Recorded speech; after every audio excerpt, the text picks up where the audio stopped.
दोस्तों स्वागत है आपका एक नई वीडियो में। और दोस्तों हम सबको पता ही 28 अप्रैल को हमारा एचपी सेट का पेपर होने जा रहा है। तो एचपी सेट का पेपर होने तो जा रहा है दोस्तों, उससे पहले हमें एचपी सेट के जितने भी प्रीवियस ईयर क्वेश्चन पेपर हैं सबको सोल्व करना है। तो हिंदी के जितने भी प्रश्न पत्र हैं दोस्तों उनको हम सोल्व करेंगे। और 2013 से हमने शुरुआत कर दी है क्योंकि मुझे 2013 से बाद के सब प्रश्न पत्र मिल गए हैं। ठीक है, बाकी उससे पहले के नहीं मिले हैं। उससे पहले जो पेपर हुआ करते थे वो नेट की तरह ही हुआ करते, जैसे नेट में पेपर हुआ करता था। 3 तरह के पेपर होते थे। उसमें से एक आपका जनरल अवेयरनेस का पेपर जो होता था, जो अभी भी होता है। ठीक है, सेट में भी होता है, नेट में भी होता है। उसके बाद हिंदी के 2 पेपर हुआ करते थे, एक सब्जेक्टिव हुआ करता था, एक सब्जेक्टिव हुआ करता था, एक ऑब्जेक्टिव हुआ करता था।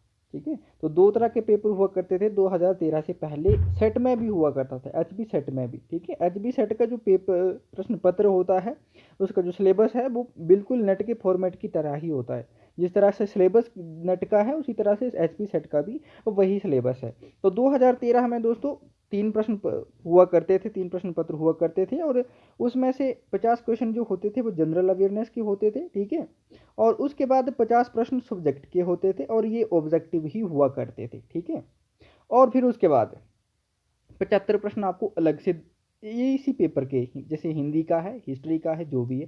तो ये 3 प्रश्न पत्र होते थे और ये तीनों के तीनों ही क्या हुआ करते थे दोस्तों, ऑब्जेक्टिव में हुआ करते थे। 2013 से पहले किस तरह से हुआ करते थे ये मैंने आपको बता दिया। ठीक है, परंतु 2017 का जो स्टेट एलिजिबिलिटी टेस्ट सेट का पेपर जब इन्होंने अनाउंस किया था एचपीपीएससी द्वारा, तो उन्होंने नेट का फॉर्मेट फिर अपना लिया। ठीक है, 2019 में जाके वो पेपर होता है, तो नेट का फॉर्मेट उन्होंने अपना लिया था 2018 के बाद, सॉरी। ठीक है, तो उसमें क्या होता था कि 50 प्रश्न जो वो जनरल अवेयरनेस के होते थे और 100 प्रश्न उन्होंने सब्जेक्ट के कर दिए थे। तो ये 75 वाला फॉर्मेट और 50 वाला फॉर्मेट फिर उन्होंने कैंसिल कर दिया था। ठीक है, तो 2018 के बाद और जो आप हम देंगे 28 अप्रैल को पेपर, उसका भी फॉर्मेट यही होगा। 50 प्रश्न जनरल अवेयरनेस के होंगे और 100 प्रश्न आपके सब्जेक्ट के होंगे। ठीक है, तो ये तो होगी छोटी सी सामान्य सी बात है। अब हम बात करते हैं दोस्तों अपने हल प्रश्न पत्र कि किस तरह से इसके प्रश्न पूछे गए थे 2013 में, और सर किस तरह का था। ठीक है, सर ठीक ही था, जिस तरह से मैंने देखा इसको तो प्रश्न पत्र का सर अच्छा ही हुआ था। ठीक है, तो ये थी दोस्तों बात हमारी। अब हम सॉल्व करते हैं 2013 से। और आज हमारा ये देख लीजिए आप। ठीक है, 50 प्रश्न होंगे दोस्तों, 50 प्रश्न थे और 100 मार्क्स का था ये। ठीक है, आज हम इसका दूसरा प्रश्न पत्र हल कर रहे हैं, लिखा हुआ भी है।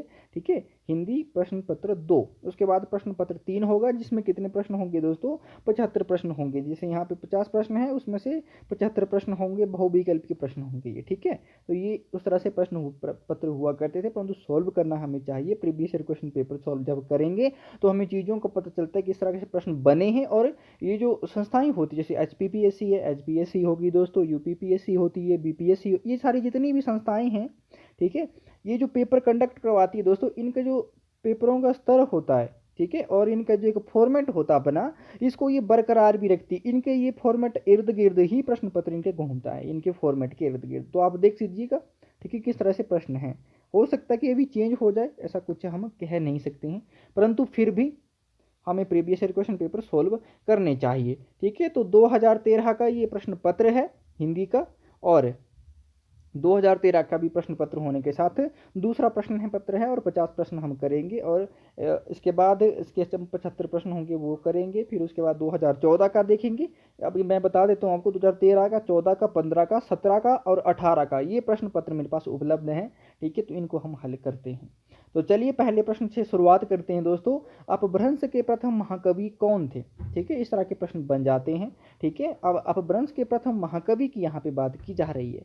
ठीक है, हेमचंद्र, स्वयंभू, जोइंदू और रामचंद्र। ठीक है, तो अपभ्रंश के प्रथम महाकवि की बात की जा रही दोस्तों। अगर कवि की बात की जा रही होती तो आप जोइंदू पे कंफ्यूज हो सकते थे, क्योंकि 6ठी शताब्दी में और दोहा छंद के इनको प्रवर्तक भी माना जाता है। ठीक है, दोहा जो अपभ्रंश में प्रचलित था उसका इनको प्रवर्तक माना जाता है, जोइंदू, योगिंदू। ठीक है, योगाचार्य जिसकी रचनाकार है ये। तो प्रथम महाकवि हैं दोस्तों स्वयंभू। ठीक है, स्वयंभू को प्रथम महाकवि माना जाता है। ठीक है, चलिए अगला देखिए। खड़ी बोली हिंदी का साहित्यिक रूप किस शताब्दी में विकसित हुआ। यहाँ पे खड़ी बोली की बात की जा रही है। कोई भी प्रश्न पत्र हल करने से पहले उसके प्रश्न को एक बार बहुत अच्छे तरीके से पढ़ना चाहिए, क्योंकि प्रश्न हम जब टिक कर देते हैं, ठीक है, क्योंकि ये ऑफलाइन पेपर होना है एचपी सेट का, ठीक है, नेट में तो चलो कोई बात नहीं, दोबारा से हम देख लेते हैं, परंतु ये जो ऑफलाइन पेपर होता है एक बार इसमें गोला लग गया तो फिर ये ठीक नहीं होता है, ठीक है। ध्यान से पढ़ना है।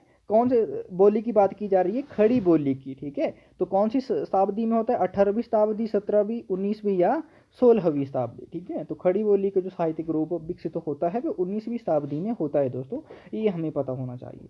चलिए अगला देखिए, अवधि बोली का केंद्र स्थान क्या है दोस्तों, ठीक है। अवधि का जो बोली है उसका केंद्र स्थान क्या है, ठीक है। बहराइच है, बाराबांकी है, बस्ती और अयोध्या, ठीक है। तो अवधि बोली का जो केंद्र स्थान है वो है अयोध्या। आप वीडियो को पॉज कर लीजिएगा, ठीक है। आप प्रश्न पत्र सोल्व कर रहे हैं तो आपको वीडियो जो है यहाँ पे पॉज कर लेनी चाहिए, क्योंकि मैं जल्दी जल्दी बताऊंगा ना।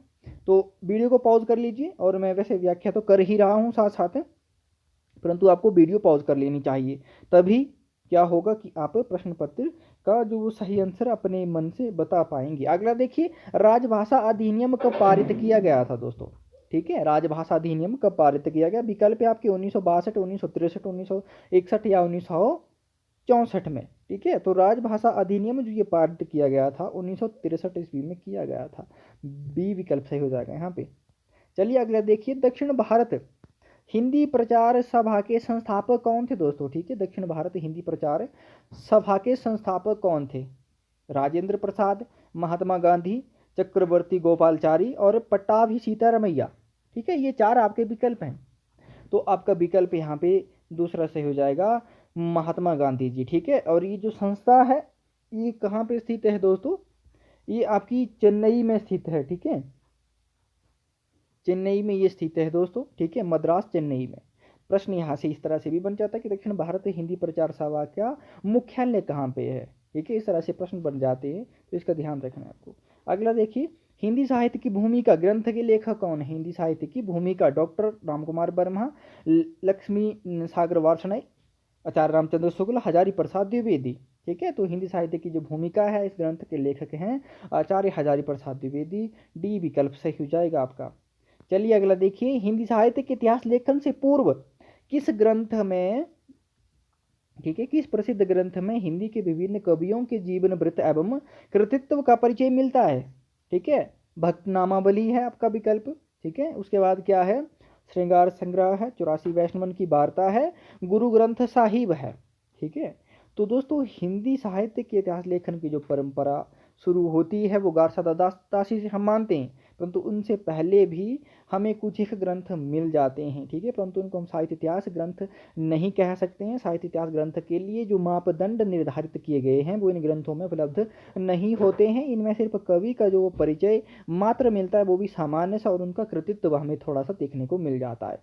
तो विकल्प आपका यहाँ पे सी यानी के तीसरा सही हो जाएगा, 84 वैष्णवन की वार्ता, ठीक है।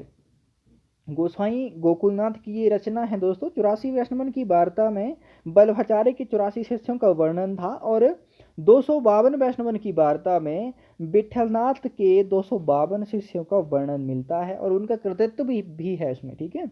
और उनका कृतित्व के साथ साथ उनका परिचय भी दिया गया है। चलिए अगला देखिए दोस्तों, अगला हमारा प्रश्न क्या है? आदिकाल के अंतर्गत किस साहित्य की प्रमाणिकता जो संदिग्ध मानी गई है? दोस्तों ये बहुत आसान सा प्रश्न था मेरे अनुसार तो, क्योंकि आदिकाल की विशेषता पूछ ली गई है यहाँ पे आपसे, ठीक है। रासो साहित्य, राम साहित्य, जैन साहित्य या लौकिक साहित्य, ठीक है। तो दोस्तों प्रामाणिकता संदिग्ध मानी जाती है रासो साहित्य की, आपका पहला विकल्प सही हो जाता है यहाँ पे। चलिए अगला देखिए दोस्तों, एक प्रश्न आपको यहाँ पे बात करूंगा दोस्तों, अगर हिंदी का कोई भी प्रश्न हो या पे परीक्षा हो, प्रश्न तो क्या कहेंगे, हिंदी की कोई भी परीक्षा हो हिमाचल प्रदेश से संबंधित, तो आचार्य रामचंद्र शुक्ल से बहुत प्रश्न बनते हैं, और दूसरा दोस्तों चंद्रधर शर्मा गुलेरी से भी एक दो प्रश्न बन जाते हैं, तो ये आपको ध्यान देना है, ठीक है। चलिए प्रश्न पढ़ते हैं। साहित्य प्रत्येक देश की जनता की चित्तवृत्ति का संचित प्रतिबिंब होता है। ये पंक्तियां किस आलोचक की? बहुत महत्वपूर्ण ये पंक्तियां हैं, कई बार पूछी भी जाती हैं और गई भी हैं, ठीक है। विकल्प है नंदुलारी वाजपेयी, रामविलास शर्मा, रामचंद्र शुक्ल, डॉक्टर नगेंद्र, ठीक है। तो ये आचार्य रामचंद्र शुक्ल का ही कथन है दोस्तों, ठीक है, कि प्रत्येक देश का साहित्य जो उस देश की जनता की चित्तवृत्ति का संचित प्रतिबिंब होता है। अगला देखिए, जैन साहित्य की रास परंपरा के प्रथम ग्रंथ भरतेश्वर बाहुबली रास का रचनाकार कौन है दोस्तों? ठीक है, भरतेश्वर बाहुबली रास। ठीक है, रास परंपरा का प्रथम ग्रंथ माना जाता है इसको। ठीक है, जैन साहित्य की रास परंपरा का प्रथम ग्रंथ किसको माना जाता है? ये प्रश्न आपसे बन सकता था। तो इस तरह के प्रश्न बनते हैं जिसका आपको ध्यान देना। ठीक है, विजय सेन सूरी है, जिन धर्म सूरी है, शालिभद्र सूरी है, श्रावकाचार है। ठीक है, तो दोस्तों आपका सी विकल्प यानी कि सही हो जाएगा शालिभद्र सूरी। अगला देखिए, शंकराचार्य ने सामाजिक एकीकरण के लिए किस दार्शनिक आध्यात्मिक एकेय का निरूपण किया? ठीक है, यहाँ पे सीधा सीधा अगर आपको बताऊं कि शंकराचार्य के दार्शनिक सिद्धांत का नाम क्या है, सीधा सीधा अगर आसान भाषा में यहाँ से पूछा जाए तो अद्वैतवाद। ठीक है, अद्वैतवाद है कि अद्वैत वेदांत, शुद्धाद्वैतवाद, विशिष्टाद्वैतवाद और द्वैताद्वैतवाद। ठीक है, तो अद्वैत वेदांत की ये क्या थे दोस्तों? प्रवर्तक थे और दार्शनिक आध्यात्मिक एक का निरूपण किया था इन्होंने इसमें। ठीक है, इनको पढ़ना चाहिए। अद्वैतवाद क्या है, शुद्धाद्वैतवाद, विशिष्टाद्वैतवाद, द्वैताद्वैतवाद, द्वैतवाद क्या है, ये प्रश्न बन जाते हैं यहाँ से और ये बहुत महत्वपूर्ण भी है। ठीक है, अगर भारतीय दार्शनिकता को देखना हो तो ये प्रश्न ये जो सिद्धांत है या यूं कहिए कि दार्शनिक सिद्धांत, ये हमारे लिए जरूरी है। अगला देखिए, आचार्य रामचंद्र शुक्ल के अनुसार भक्ति काल का सीमांकन कहाँ से कहाँ तक है या कहाँ से कहाँ तक किया जा सकता है? अब आचार्य रामचंद्र शुक्ल के अनुसार उनकी जो पुस्तक है उसमें तो उन्होंने संबंध में दिया हुआ है और यहाँ पे ईस्वी में पूछा गया है। तो संबंध यानी कि आचार्य रामचंद्र शुक्ल ने जो वो संबंध में जो ये हमें सीमा बताई थी, वहाँ से हमें 57 साल जो वो पीछे चलना है। जैसे आचार्य रामचंद्र शुक्ल ने अगर 1050 ईस्वी से, ठीक है, 1050 ईस्वी से आदिकाल का आरंभ माना तो हमें इनमें से 57 साल घटाने होंगे। ठीक है, 993 ईस्वी में आ जाएगा, यानी कि आचार्य रामचंद्र शुक्ल ने आदिकाल की जो सीमा आरंभ की थी वो या समय आरंभ किया था वो 993 ईस्वी से आरंभ किया था ईस्वी में। इस तरह से बनेगा। अब भक्ति काल का आप मुझे बताइए कि क्या हो सकता है। ये आपके विकल्प हैं 1400 से 1600 ईस्वी के, 1360 से 700 ईस्वी तक, उसके बाद 1318 से 1643 है, 1388 से 1603 ईस्वी है। ये आपके 4 विकल्प हैं दोस्तों। इसमें से जल्दी जल्दी आप अपना वो कर लीजिएगा, ईस्वी में इनको निकाल लीजिएगा और फिर बताइए। विकल्प आपका तीसरा सही हो जाएगा। यहाँ पे 1318 से क्या हो जाएगा? 1318 से 1643 ईस्वी। ठीक है, चलिए अगला देखिए, प्रभु जी तुम चंदन हम पानी, जाकी अंग अंगवास समानी। ये पंक्ति के संत कवि की हैं दोस्तों, बहुत महत्वपूर्ण ये पंक्तियां हैं। ठीक है, कबीरदास, नामदेव, रैदास या मलुकदास। ठीक है, तो ये किसकी पंक्तियां हो सकती हैं दोस्तों? आपके विकल्प ये 4 थे, रैदास जी के, रविदास भी इनको कहा जाता है। अगला देखिए, अष्टछाप की स्थापना कब हुई थी दोस्तों? ठीक है, अष्टछाप की स्थापना कब हुई थी? 1565 ईस्वी, 1560, 1600 है, 1570। ठीक है, तो अष्टछाप की जो स्थापना होती है वो कब होती है दोस्तों? आपके विकल्प तो ये रहे, परंतु इसमें से 1565 सही विकल्प है। अष्टछाप की स्थापना किसने की थी ये आप मुझे बताएंगे, क्योंकि मैंने बहुत सारे विद्यार्थी यहाँ पे कंफ्यूज होते देखे हैं। अगला देखिए, रामलला नच्छू किसकी रचना है? केशवदास, नाभादास, तुलसीदास या रहीमदास। ठीक है, तो रामलला नच्छू जो ये रचना है दोस्तों, ये है तुलसीदास जी की। अगला देखिए, अगला हमारा प्रश्न है दोस्तों, कृष्ण की सरल क्रीड़ाओं को वर्णन करने वाला प्रख्यात ग्रंथ कौन सा है दोस्तों? ठीक है, कृष्ण की सरल क्रीड़ाओं की वर्णन करने वाला जो प्रख्यात ग्रंथ है वो कौन सा है? कंस निधन महाकाव्य, ध्वन्यलोक, कृष्ण कर्णामृत, गीत गोविंद। ठीक है, तो क्या होना चाहिए आपके अनुसार? ठीक है, तो मेरे अनुसार क्या, यहाँ पे होना ही गीत गोविंद चाहिए। ठीक है, गीत गोविंद। ठीक है, गीत गोविंद होना चाहिए यहाँ पे। चलिए अगला देखिए दोस्तों, अगला प्रश्न हमारा क्या है? यहाँ पे कुछ ओ चुप, तो इसमें क्या हो जाएगा दोस्तों आपका? इसमें हो जाएगा आपका टी, यानी कि गीत गोविंद। ठीक है, थोड़ा सा यहाँ पे आ गया था, छोड़िए। अगला देखते हैं हम आगे के लिए, इसके डिस्ट्रैक्शन के लिए आपको माफी ही चाहूँगा। अगला देखिए दोस्तों, अगला हमारा प्रश्न क्या है? मीरा की भक्ति किस भाव की है? साख्य भाव, माधुर्य भाव, वात्सल्य भाव या दास्य भाव की? यहाँ से प्रश्न बन जाते हैं। सूरदास की भक्ति भाव क्या था? तुलसीदास का क्या था? ठीक है, ये प्रश्न यहाँ पे बन जाते हैं। मीरा की भक्ति भावना किस तरह की थी, जायसी की कभी कभी पूछ ली जाती है। ठीक है, तो माधुर्य भाव की भक्ति जो है वो मीरा की रही है। ठीक है, कृष्ण की जो वो भक्ति करती थी पति रूप में करती थी, तो यहाँ पे माधुर्य आना लाजमी था। ठीक है, अगला देखिए दोस्तों, अगला प्रश्न हमारा क्या है कि मानुष प्रेम भयु बैकुंठी पंक्ति किस कवि की है। दोस्तों बहुत ही महत्वपूर्ण ये पंक्ति है। ठीक है, मानुष प्रेम भयु बैकुंठी पंक्तियां किसकी हैं दोस्तों, मलिक मोहम्मद जायसी, मंझन, तुलसीदास या कुतुबन। ठीक है, प्रश्न संख्या 18 है, परंतु यहाँ पे ये प्रश्न बन गया है और बहुत महत्वपूर्ण प्रश्न है ये। ठीक है, तो मानुष प्रेम भयु बैकुंठी, ये जो पंक्तियां हैं दोस्तों ये मलिक मोहम्मद जायसी की हैं। अगला देखिए, इनमें से कौन सा कवि रीतिबद्ध काव्य धारा से संबद्ध नहीं है। ठीक है, रीतिबद्ध काव्य धारा से संबद्ध कवि कौन सा नहीं है, चिंतामणि, मतीराम, बिहारी या पद्माकर। तो बिहारी नहीं है, प्रश्न बहुत आसान सा पूछा गया क्योंकि ये रीति सिद्ध कवि हैं। अगला देखिए, कृष्ण भक्त कवि सूरदास का जन्म कहाँ हुआ था दोस्तों, बरसाना, वृंदावन, दिल्ली के निकट से ही नामक स्थान में या मथुरा में। दोस्तों यहाँ पे क्या प्रश्न आपका सही हो जाना चाहिए, ये आप मुझे बताएंगे। तो वृंदावन में, यहाँ पे ये बता रहे हैं कि वृंदावन में उनका जन्म हुआ था। ठीक है, कहाँ हुआ था उनका जन्म दोस्तों, वृंदावन में।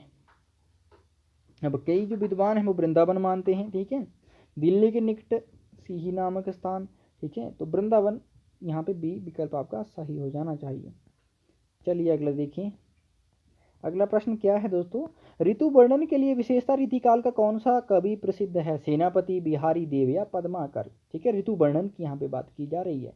ठीक है, तो ऋतु वर्णन के लिए सेनापति, ठीक है, इनको राम भक्ति काव्य धारा के अंतर्गत भी रखा जाता है। ठीक है, कवित्र रत्नाकर इनका जो ग्रंथ था उसमें रामायण से संबंधित एक कथा चलती है, रामायण से संबंधित कविता हैं वो। ठीक है, तो सेनापति आपका विकल्प ये सही जाएगा। अगला देखिए दोस्तों, भारतेंदु मंडल के कवियों में इनमें से कौन सा कवि सम्मिलित नहीं था, ठाकुर जगमोहन सिंह, श्रीधर पाठक, कृष्णदास, बद्री नारायण चौधरी, प्रेम घन। ठीक है, तो श्रीधर पाठक नहीं होंगे दोस्तों क्योंकि दिव्य दीव के कवि हैं। अगला देखिए दोस्तों, अंग्रेजी राज के गुप्तचर विभाग में मैथिलीशरण गुप्त की किस कृति का अर्थ जनाना हिंदुस्तान समझा गया। ठीक है, जनाना हिंदुस्तान समझा गया, अंग्रेज राज के गुप्तचर विभाग में मैथिलीशरण गुप्त की किस कृति का अर्थ जो जनाना हिंदुस्तान समझा गया। बहुत महत्वपूर्ण और कितना अच्छा प्रश्न है दोस्तों ये।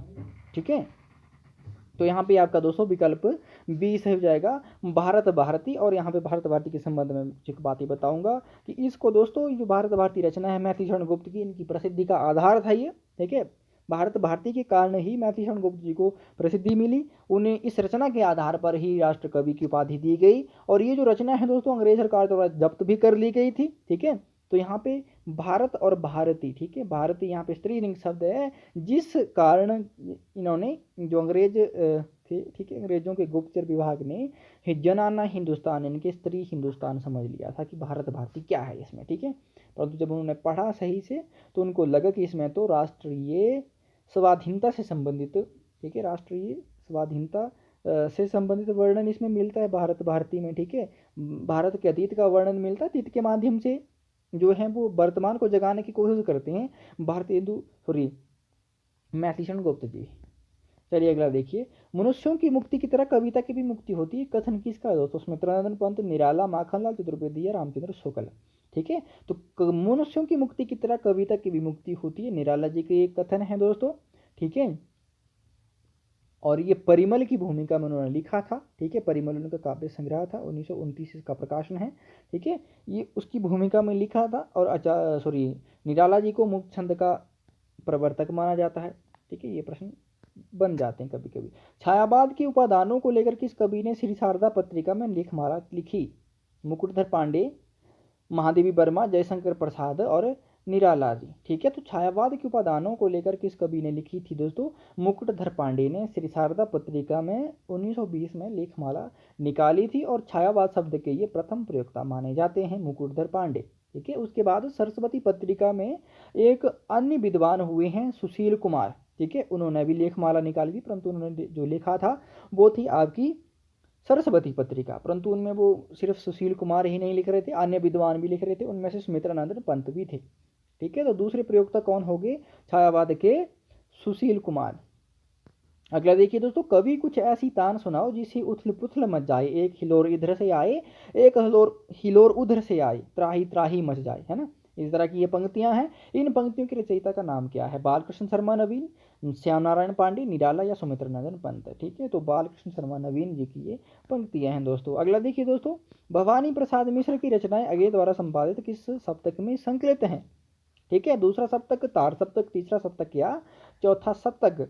ठीक है, यहाँ से सीधा सीधा प्रश्न है, ये समझ लीजिए कि भवानी प्रसाद मिश्र कौन से सप्तक के कवि हैं, ये प्रश्न आपसे पूछा गया है। ठीक है, तो आपका पहला विकल्प सही है दोस्तों, दूसरा सप्तक के कवि हैं। अगला देखिए, इन रचनाकारों में मूलतः गीतकार कौन है दोस्तों? ठीक है, गीतकार कौन है? निराला, जानकी वल्लभ शास्त्री, सुमित्रा नंदन पंत या जयशंकर प्रसाद? ठीक है, तो इन रचनाकारों में मूलतः गीतकार जो हैं दोस्तों, वो आपका कौन हो जाएगा? जानकी वल्लभ शास्त्री। ठीक है, इनको छायावादी कवि भी बेसिकली माना जाता है। अगला देखिए, नलिन बिलोचन शर्मा तथा केसरी कुमार किस बात से संबद्ध रहे हैं? ठीक है, प्रयोगवाद, प्रगतिवाद, छायावाद या नकेनवाद? ठीक है दोस्तों, तो यहाँ पे नकेनवाद से संबंध रहे हैं नलिन बिलोचन शर्मा, केसरी कुमार और नरेश। ठीक है, इन तीनों के नाम के पहले अक्षर के आधार पर इस बाद का नाम पड़ा नकेन। नश है दोस्तों, यहाँ पे नलिन बिलोचन शर्मा का जो पहला न है, इससे यहाँ पे न आ गया। ठीक है, उसके बाद केसरी से के आ गया, और नरेश से दोस्तों, ठीक है, नरेश कुमार थे, न आ गया, तो नकेनवाद। ठीक है, इसको प्रपद्यवाद भी कहा जाता है। ये छायावाद के समानांतर एक काव्य धारा चली थी, छायावाद के विरोध में, ये सॉरी छायावाद नहीं, प्रयोगवाद। ठीक है, छायावाद में गलत कह गया यहाँ पे, प्रयोगवाद के विरोध में चली थी। ठीक है, और प्रयोगवाद के विरोध में ये जो धारा चली थी दोस्तों, ये आप कह सकते हैं कि प्रयोगवाद का अतिशय रूप था। ठीक है, यहाँ पे प्रयोगवाद के संबंध में बढ़ा चढ़ा के बातें की जा रही थी। ठीक है, तो प्रयोगवाद का अतिशय रूप था।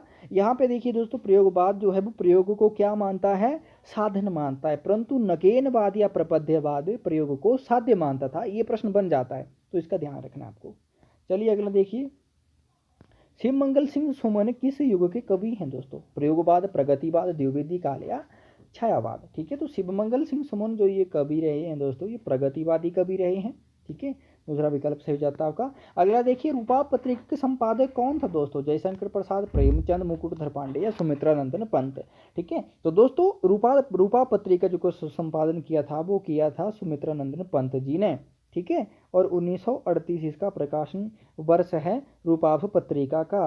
अगला देखिए, अमृतलाल नागर के किस उपन्यास में लखनऊ के चौक के रूप में हिंदुस्तानी समाज की विभिन्न छवियां मौजूद हैं? महाकाल, अमृत और विश्व, बूंद और समुद्र, सुहाग के नुपुर? ठीक है, तो किस में वर्णन आया है, ये आपको पता होना चाहिए, बूंद और समुद्र में। ठीक है, तो यहाँ पे दोस्तों एचपी सेट में नेगेटिव मार्किंग नहीं होती है, नेट की तरह ही होता है। तो आप जो आपको प्रश्न नहीं आते, जैसे मेरे को ये नहीं आता था भी, ठीक है, क्योंकि मैंने पढ़ा नहीं था, जब मैंने खोजा तो ही मुझे मिला था, तो आप वहाँ पे वो टिक कर सकते हैं, परंतु ध्यान से करना है, ऐसे ही टिक नहीं कर देना, क्योंकि नेगेटिव मार्किंग नहीं होती है। ठीक है, नेट की तरह ही होता है। अगला देखिए, बाणभट्ट की आत्मकथा उपन्यास का लेखक कौन है? हजारी प्रसाद द्विवेदी, देवकीनंदन खत्री, किशोरीलाल गोस्वामी या बालकृष्ण भट्ट? ठीक है, तो हजारी प्रसाद द्विवेदी बाणभट्ट की आत्मकथा के लेखक हैं। अगला देखिए, महाबोध किसकी रचना है दोस्तों? रांगे राघव, कृष्णा सोबती, भीष्म साहनी या मनु भंडारी? ठीक है, तो महाभोज जो ये रचना है दोस्तों, ठीक है, ये मनु भंडारी की है। पहले इन्होंने उपन्यास के रूप में लिखा, और उपन्यास को रूपांतरित करके फिर नाटक के रूप में भी लिखा, ये महाभोज रचना को। ठीक है, चलिए अगला देखिए, आम आदमी को केंद्र में रखकर किस आंदोलन का संचालन सारिका के संपादक कमलेश्वर ने किया? ठीक है, अब यहाँ पे आपसे सीधा सीधा ये प्रश्न बन गया है कि कमलेश्वर किस कहानी आंदोलन के प्रवर्तक रहे हैं? ठीक है, तो ये आपसे प्रश्न बन गया है दोस्तों। ठीक है, और इस प्रश्न को आपको ध्यान से देखना, सक्रिय कहानी, नई कहानी, समानांतर कहानी और अकहानी। ठीक है, तो यहाँ पे विकल्प आपका सी सही हो जाएगा दोस्तों। समानांतर कहानी के जो ये क्या रहे हैं दोस्तों, प्रवर्तक रहे हैं कमलेश्वर जी। ठीक है, तो यहाँ से इस तरह से प्रश्नों को घुमाते हैं, और इस तरह से प्रश्न आसान किस तरह से करने हैं, ये हमें पता होना चाहिए। अगला देखिए, देश के बंटवारे की त्रासदी पर आधारित कहानी कौन सी है दोस्तों? सिक्का बदल गया, कफन, वापसी या चीफ की दावत? ठीक है, तो यहाँ पे सिक्का बदल गया कृष्णा सोबती की जो मार्मिक कहानी है, देश बंटवारे की त्रासदी पर आधारित है। जब आप इसको पढ़ेंगे तो आपको सचमुच में रोना आ जाएगा। ठीक है, क्योंकि ये कहानी जो है वो बहुत मार्मिक कहानी है दोस्तों। जब आप उस कहानी को देखेंगे, उसकी मनस्थिति को देखेंगे, वहाँ के लोग जो थे उनको जब पढ़ेंगे आप, तो आप सच में रो पड़ेंगे, जब आपको अनुभूति होगी उसकी।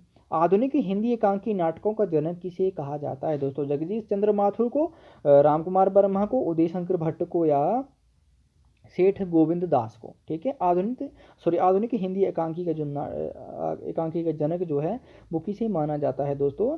राम कुमार वर्मा को माना जाता है दोस्तों। कई जगहों पे आपको जयशंकर प्रसाद में मिल जाएगा, एक बूंद उनका जो एकांकी है।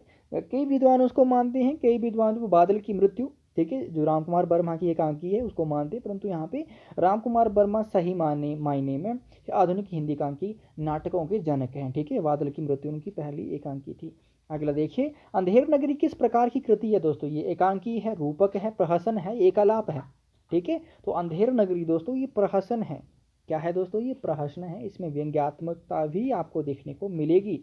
ठीक है, अगला देखिए, अगला प्रश्न क्या है दोस्तों हमारा? अशोक के फूल निबंध संग्रह किसका है? महावीर प्रसाद द्विवेदी, हजारी प्रसाद द्विवेदी, रामवृक्ष बेनीपुरी, विद्यानिवास मिश्र? ठीक है, तो हजारी प्रसाद द्विवेदी जी का ये निबंध संग्रह है, बहुत महत्वपूर्ण है। अगला देखिए, इनमें से कौन सा निबंध पंडित विद्यानिवास मिश्र का नहीं है दोस्तों? अग्निरथ, चितवन की छाँव, ठीक है, यहाँ पे चितवन की छाँव होना चाहिए, तुम चंदन हम पानी, आम फिर बौरा गए। ठीक है, तो विद्यानिवास मिश्र का कौन सा नहीं है, ये आपसे पूछा गया है, तो डी नहीं है दोस्तों, आम फिर बौरा गए।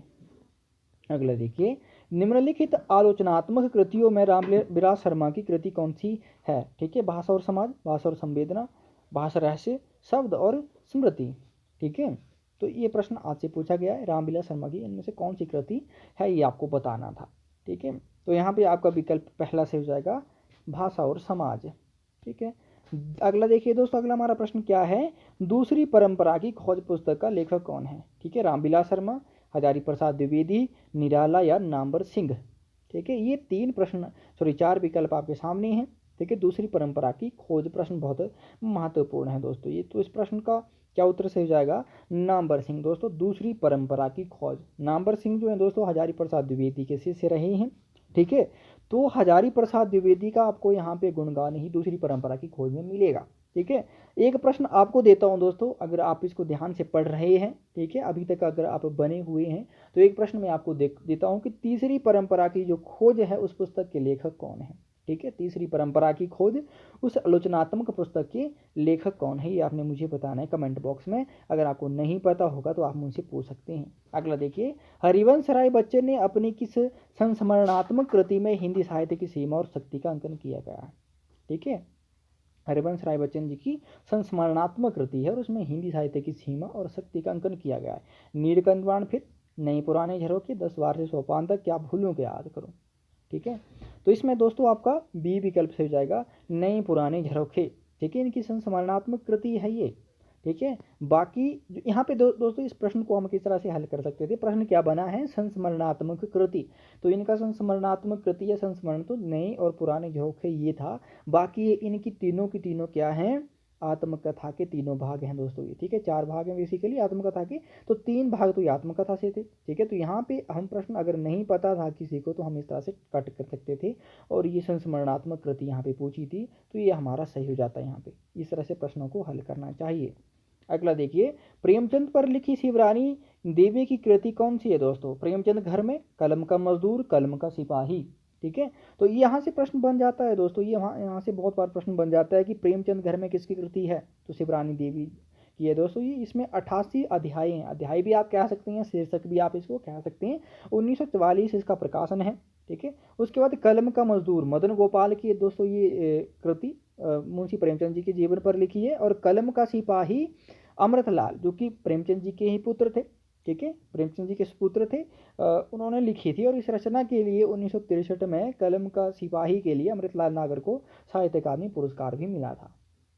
अगला देखिए दोस्तों, विभावानुभाव व्यभिचारी संयोगादर्श निष्पत्ति। ठीक है, रस स्वरूप निर्धारण ये सूत्र किस आचार्य का? बहुत आसान से ये प्रश्न पूछ लिए गए थे, भामा, मम्मट, भरत या अभिनव गुप्त। ठीक है, विभावानुभाव व्यभिचारी संयोगादर्श निष्पत्ति ये भरत मुनि का दोस्तों रस सूत्र है। रस के संबंध में इन्होंने एक सूत्र दिया था और इस सूत्र में ही रस का, संपूर्ण रस का यहाँ पे विवेचन हमें देखने को मिल जाता है कि रस किस तरह से बनता है। विभाव के, अनुभाव के योग से बनता, संचारी भावों के योग से बनता है, तभी रस की निष्पत्ति होती है। ठीक है, ये भरत मुनि द्वारा दिया गया था। अगला देखिए, साधारणीकरण के सिद्धांत का प्रवर्तन और उद्बोधन किस आचार्य ने किया दोस्तों? साधारणीकरण, आनंदवर्धन आनंदवर्धन है दोस्तों। उसके बाद आचार्य रामचंद्र शुक्ल है, भट्टनायक हैं और अभिनव गुप्त हैं। ठीक है, तो यहाँ पे आपका विकल्प क्या सही हो जाएगा दोस्तों? भट्टनायक ने साधारणीकरण का सिद्धांत का प्रवर्तन किया था। अगला देखिए, अभिधा और लक्षण द्वारा अपना अपना अर्थ बताकर साधु हो जाने पर किसी अन्य ही अर्थ का बोध होता है, वहाँ कौन सी शब्द शक्ति होती है? बिल्कुल ध्यान से देखना दोस्तों। अभिधा और लक्षण द्वारा अपना अपना अर्थ बोध करवाकर शांत हो जाने पर किसी अन्य ही अर्थ का बोध होता है, वहाँ कौन सी शब्द शक्ति होती है? बहुत आसान सा यहाँ पे मुझे लग रहा है कि यह प्रश्न बना था। ठीक है, तात्पर्य वृत्ति, व्यंजना, लक्षणा या अभिधा। ठीक है, तो यहाँ पे क्या प्रश्न आपका सही हो जाता है दोस्तों? यहाँ पे आपका बी सही हो जाता। यहाँ पे अभिधा और लक्षणा भी जो शब्द शक्तियाँ हैं हमारी, वो भी जवाब दे जाती है, यानी कि उनको हम लगाते हैं अभिधा के अनुसार जब अर्थ निकालते हैं किसी वाक्य का, ठीक है, या लक्षणा के अनुसार, फिर भी अगर अर्थ नहीं निकलता है, अर्थ व्यंजना के रूप में निकले, ठीक है, अब हमें बहुत ज़्यादा सोचना समझना पड़े तो वहाँ पे व्यंजना शब्द शक्ति हो जाती है। ठीक है, अगला देखिए, इनमें से कौन उत्तराधुनिकतावादी चिंतक नहीं है दोस्तों? फ्रांसुआ लियोटार्ट है, बोदरिया है, F.R. लीबिस है, फ्रेडरिक जेनिसन है। ठीक है, तो ये चार जो है पाश्चात्य आधुनिकतावादी चिंतक हैं या विचारक हैं, थिंकर हैं। ठीक है, तो इनमें से कौन सा उत्तराधुनिकतावादी नहीं है, ये आपसे पूछा गया। ठीक है, उत्तर आधुनिकतावादी कौन सा नहीं है, ये आपसे पूछा गया। तो इसमें सी विकल्प आपका सही है, F.R. लीविस। ठीक है, अगला देखिए, स्वच्छंदतावाद के प्रवर्तक हैं दोस्तों, स्वच्छंदतावाद के प्रवर्तक कौन माने जाते हैं? कीट्स, वर्ड्सवर्थ, रूसी या शैली। ठीक है, तो स्वच्छंदतावाद के जो प्रवर्तक हैं दोस्तों, वो वर्ड्सवर्थ को माना जाता है। ठीक है, तो वर्ड्सवर्थ आपके स्वच्छंदतावाद के प्रवर्तक हो गए हैं। ठीक है, ये पाश्चात्य विद्वान रहे हैं दोस्तों, कवि भी रहे हैं। अगला देखिए, 50वां प्रश्न हमारा क्या है? कल्पना मानव मस्तिष्क की बिंब विधायिनी शक्ति है, ये किसका कथन है दोस्तों? कल्पना के संबंध में ये किसका कथन है? एक आपको हिंट यहाँ पे देता हूँ मैं दोस्तों कि कौन से पाश्चात्य विद्वान हैं जिन्होंने कल्पना का सिद्धांत दिया हुआ है। ठीक है, कल्पना और फैंटेसी का उनका सिद्धांत है, तो आप अंदाजा लगाइए कि कौन है वो। अगर आपको ये पता है तो आपका उत्तर बिल्कुल सही हो जाएगा। ठीक है, कि कल्पना मानव मस्तिष्क की बिंब विधायिनी शक्ति है।